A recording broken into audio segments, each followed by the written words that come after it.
Union home minister Amit Shah ने news 18 network के conclave rising Bharat में कई बिंदुओं को छुआ है। स्टेटहुड पर उन्होंने बात की और कहा कि स्टेटहुड जो है जम्मू कश्मीर को मिलेगा, सरकार किसी की भी हो उस पर उनको कोई फर्क नहीं पड़ता है। सिक्योरिटी के रिलेटेड और पीओके के इशू पर भी उन्होंने बात की। मेरे साथ इस पर बात करने के लिए leader of opposition Jammu and Kashmir assembly और बीजेपी के senior leader Sunil Sharma ji, news 18 से बात करने के लिए धन्यवाद।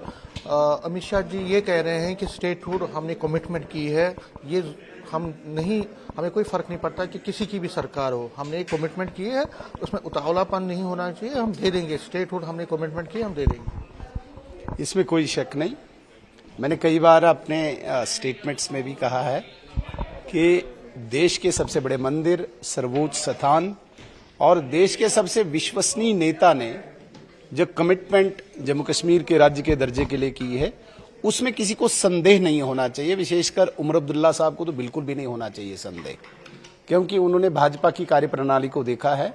उनकी राजनीतिक पालन पोषण भारतीय जनता पार्टी की गोद में ही हुआ है, जब वो हमारी अटल बिहारी वाजपेयी जी की सरकार के एक भाग थे।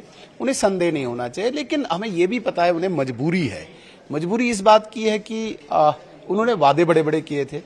370 को वापस लाने से लेके हर घर तक सिलेंडर पहुंचाना, अब है तो कुछ नहीं देने के लिए।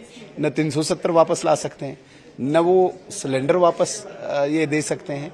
अब वो कहते हैं कि जो भाजपा ने कहा है वही कहो, भाजपा की कमिटमेंट को ही दोहराओ, भाजपा के नैरेटिव को ही चलाओ ताकि मैं बच जाऊं। तो उमर अब्दुल्ला साहब उससे बच रहे हैं। राज्य के दर्जे को लाने के लिए कमिटमेंट भाजपा की है, तो इसको दोहराना, भारतीय जनता पार्टी के कमिटमेंट को दोहराना उमर अब्दुल्ला साहब को उन चीजों से बचाता है। दूसरा उन्होंने कहा कि सिक्योरिटी के इशू पे कोई कॉम्प्रोमाइज नहीं, और हम तब तक रेस्ट नहीं करेंगे जब तक कि आतंकवाद और अलगाववाद पूरी तरह से हम ध्वस्त नहीं करते जम्मू कश्मीर। कोई शक नहीं, भारतीय जनता पार्टी की जीरो टॉलरेंस की जो नीति है आतंकवाद के विरुद्ध, उसका रिजल्ट आपने देखा होगा। लगातार जम्मू कश्मीर में आतंकवाद बिल्कुल डिक्लाइन हो चुका है। अलगाववाद लगातार आपने देखा, कल भी 3 हुर्रियत की सब ऑर्गेनाइजेशंस डिसएसोसिएट कर रही है अपने आप को। सारे लोग सरेंडर करके मेन स्ट्रीम में आ रहे हैं। पत्थरबाज आज दिख ही नहीं रहा है।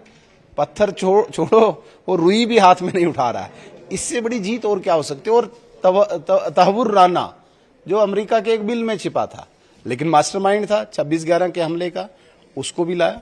तो आज जिस प्रकार से कलकत्ता, जिस प्रकार से मुंबई, जिस प्रकार से गुजरात, पूरे देश की विभिन्न सिटीज में बम धमाके, इस प्रकार का अराजकता का माहौल था, आज शांति का माहौल है। आज जो गिने चुने आतंकवादी एक नए मॉड्यूल से अभी यहाँ पे आए हैं, ऊपर बिल्टअप एरिया में नहीं है वो भी, अब नीचे नहीं है, क्योंकि वहां पे वो स्ट्रक्चर भी खत्म हो रहा है जो उनको सपोर्ट करता था। अब ऊपर पहाड़ियों में रह के वो अपनी प्रेजेंस शो कर रहे हैं। ये गृह मंत्री अमित शाह जी की, नरेंद्र मोदी जी की पॉलिसीज की जीत है। उन्होंने पीओके पर कहा कि मैं ये नहीं बोल सकता, मैं ये नहीं गारंटी दे सकता कब तक आएगा, लेकिन ये जरूर आएगा, वापस आएगा, क्योंकि इसका हिस्टोरिकल बैकग्राउंड भी है, ये हमारा पार्ट है, हम इसको वापस लेके लाएंगे। हमें पूरा यकीन है गृह मंत्री जी की कमिटमेंट। लास्ट में वक्फ अमेंडमेंट बिल पे भी उन्होंने ये कहा कि इस पे राजनीति जो कर रहे हैं उनको मैं सीधा संदेश दे रहा हूं कि इसको कोई हम बदल नहीं सकते, ये लोगों के हित में है, इसमें हमने पूरा जायजा लिया, उसके बाद हमने इसको एक्ट बनाया है और अब इसको चेंज नहीं कर सकते, और ये लोगों के मुफाद में, जो मुस्लिम है चाहे गरीब है, उनके मुफाद में। पूरे देश में एक पॉलिटिकल क्लास मुस्लिम कम्युनिटी में जिनके अपने इंटरेस्ट्स हैं। मैं एग्जांपल यहाँ पे नेशनल कॉन्फ्रेंस की देता हूँ। इनके रिश्तेदारों के, इनके वर्कर्स की वक्फ के नाम पे भूमि है, ज़मीनें हड़पी हैं और एनक्रोचमेंट की है।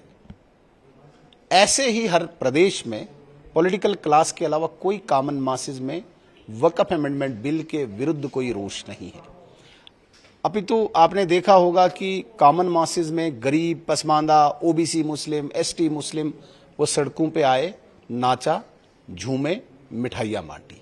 हाँ, पॉलिटिकल क्लास जो है उन्हें तकलीफ है, क्योंकि आपने देखा होगा मल्लिकार्जुन खड़गे साहब की भी जमीन निकली वक्फ की, कांग्रेस की, जो कांग्रेस के प्रेसिडेंट है, वो भी 8 एकड़ कहीं निकली कर्नाटका में। उमर अब्दुल्ला साहब को देखो ना, इनकी भी निकलेगी। इनके जो ऑफिस हैं वो वक़्फ़ की ज़मीन पे हैं, इनके रिश्तेदारों की ज़मीनें वक़्फ़ के नाम पे हड़पी हुई है।